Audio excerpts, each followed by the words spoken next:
Commander, good to see you. You've been with C-Sec a while. Have you seen much action? Well, not as much as you, but yeah, I've seen some interesting things. I bet you have. Anything in particular that stands out? I remember this Solarian geneticist I was sent to investigate. That case was a bit disturbing. What happened? Why were you investigating him? I was tasked with tracking black market trade on the Citadel. Most of it harmless, nothing I needed to pursue. But during the course of my investigation, I noticed an increase in the trade of body parts, organs mostly. We usually get a few of those, but not the numbers I was seeing. We weren't sure if there was a new black market lab or if some freak was harvesting organs from citizens. You've seen this before on the Citadel? Every so often, some lab sells unwanted parts through the black market, but they're not as bad as the psychos. I remember this one Elcor diplomat we caught in my first year on the job. He was hacking people up and selling their organs. Had the station in a bit of a panic. But this case wasn't that clear-cut. Turns out there was more going on than we first realized. So how did you figure out what was happening? First, we got a hold of a sample and ran DNA tests. The weird thing was, the match led us to a Turian who was still alive and was very convinced he'd never lost his liver. After a bit of digging, I discovered this Turian worked briefly for Dr. Salion, the geneticist. So I went to his lab hoping to find evidence of cloned organ development. But there was nothing. No Solarian hearts, no Turian livers, not one Krogan testicle. You're kidding, right? Why would anyone want Krogan testicles? Some Krogan believe that testicle transplants can increase their virility, counteract the effects of the genophage.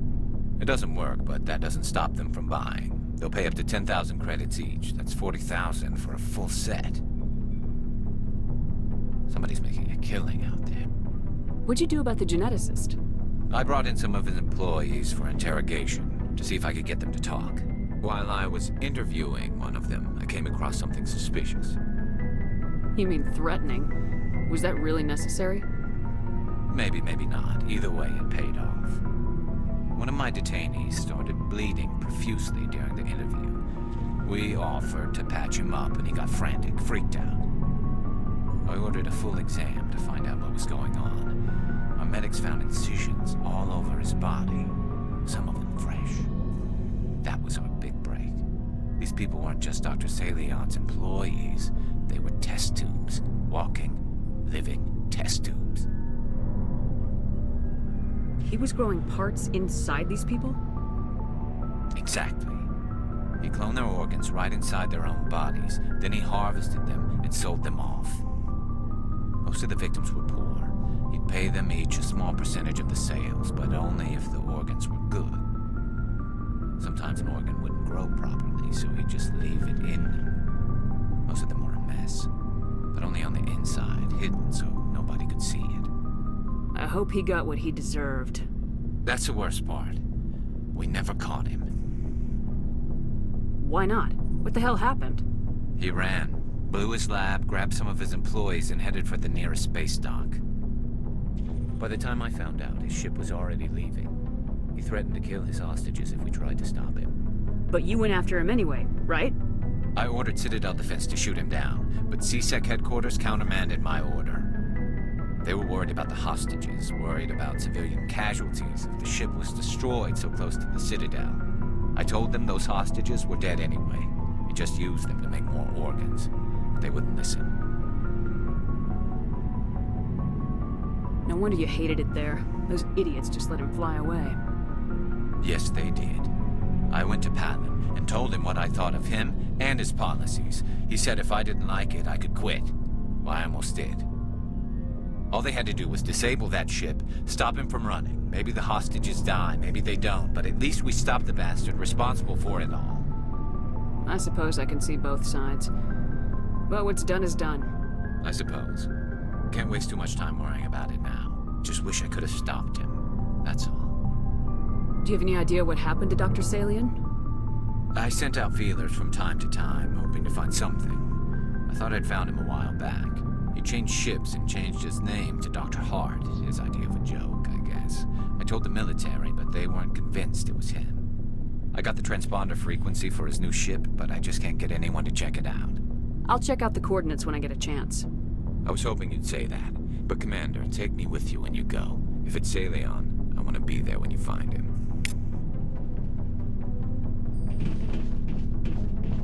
Looking for supplies? Let's see what you got.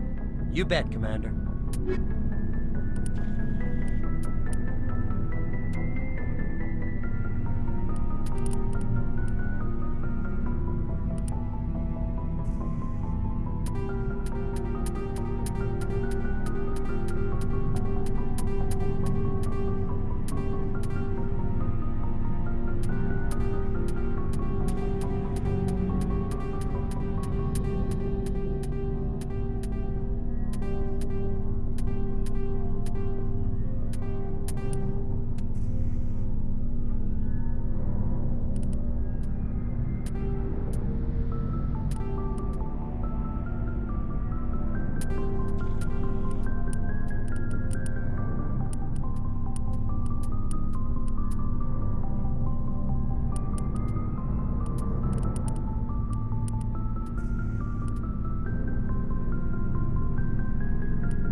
So, we've got Saren on the run. It won't be long now.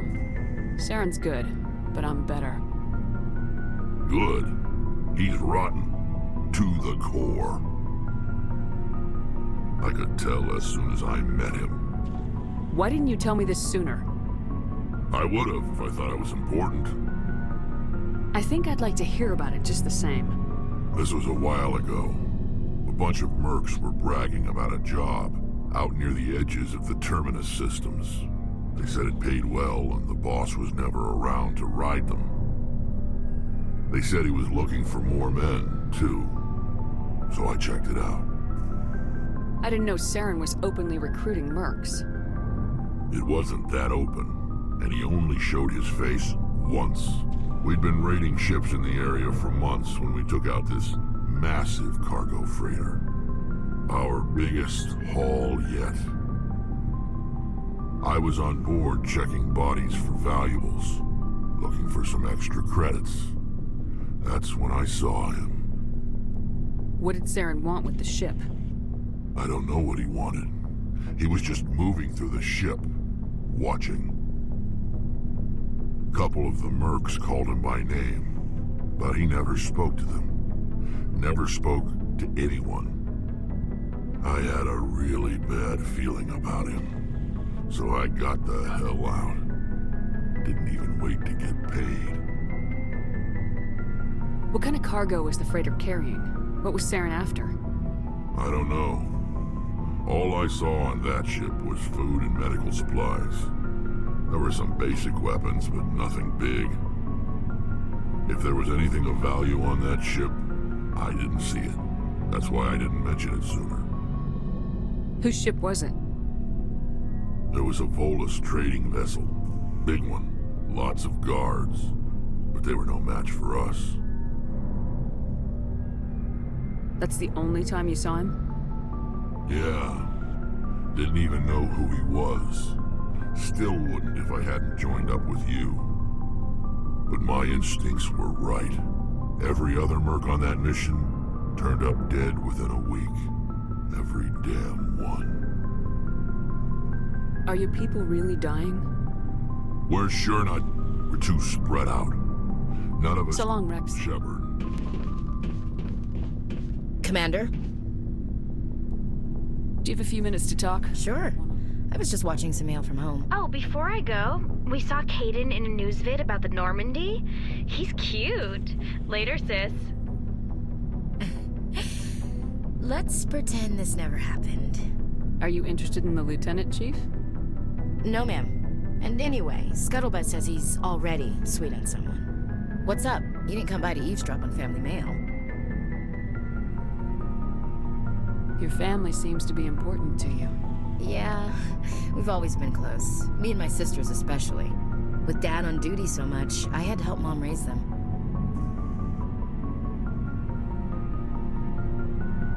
Did your father serve with the fleet? Yeah, took any crap posting he could get that offered space time. You know what? He worked his ass off trying to get recognized, but he never made it above serviceman 3rd class. He was real proud when I met Chief. First thing he did was salute. What about your mother? You haven't mentioned her. You must know what military wives are like. Strong because they have to be, able to raise kids while Dad's away on a 6-month cruise. She has a degree in planetary geology. She and Dad both wanted to see new worlds. She gave up her career to raise us, though. You have more than one sister? Sounds like a big family. Yeah, I'm the oldest, then Abby, then Lynn. Sarah's the youngest. She's still in high school. With 4 girls, Dad used to say he felt more outnumbered at home than on maneuvers. Where did you grow up? All over. We transferred a half a dozen times before I finished grade school. You go where personnel command sends you, right? I guess that's why I'm so tight with my sisters. We'd have to leave all our friends every 2 or 3 years.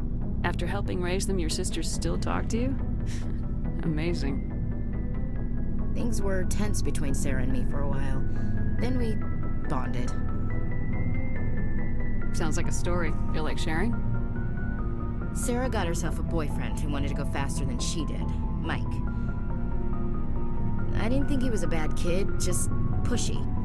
Lynn would send me these worried vid mails, and I'd tell her to relax.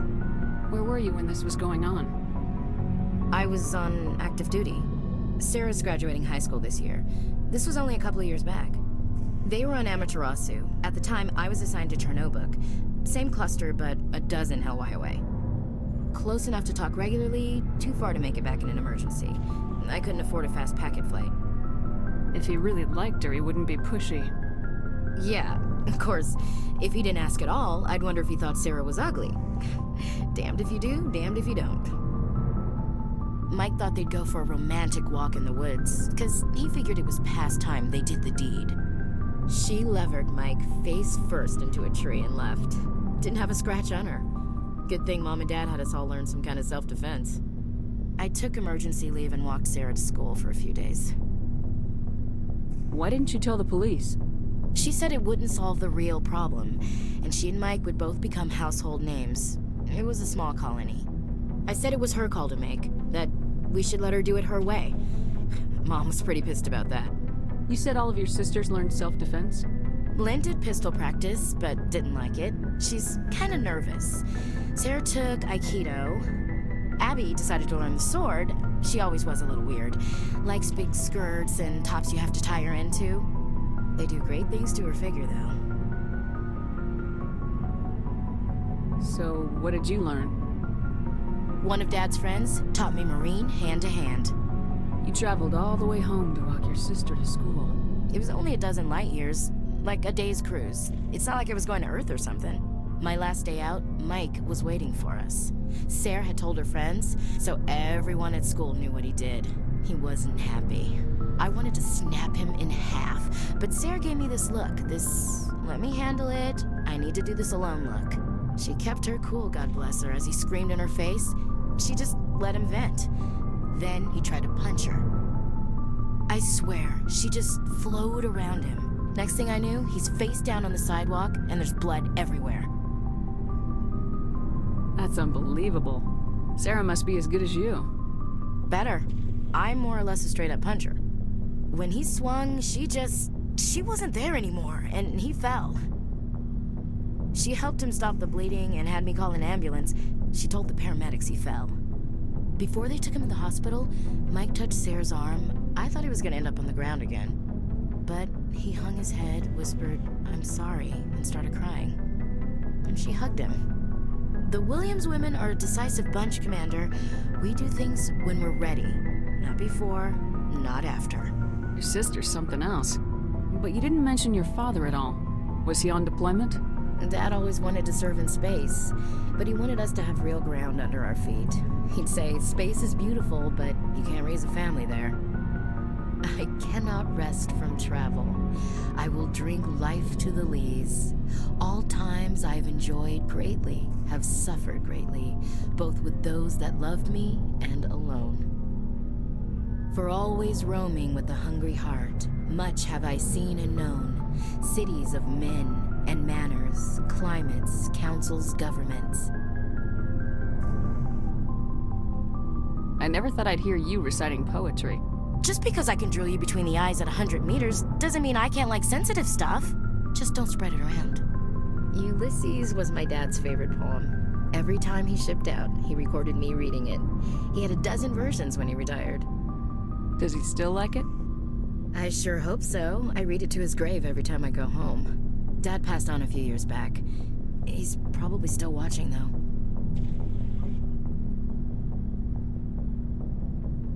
You mean from wherever we go after death? Dead on, Skipper. He's with God now. That's not a problem with you, is it? That I believe in God? Everyone has the right to believe what they want. Says so in the Alliance Charter, only with fancier words. I'm glad you're open-minded about it. I've met a few people who are really weirded out by my faith. Because I work in space, I can't believe in a higher power? Jeez.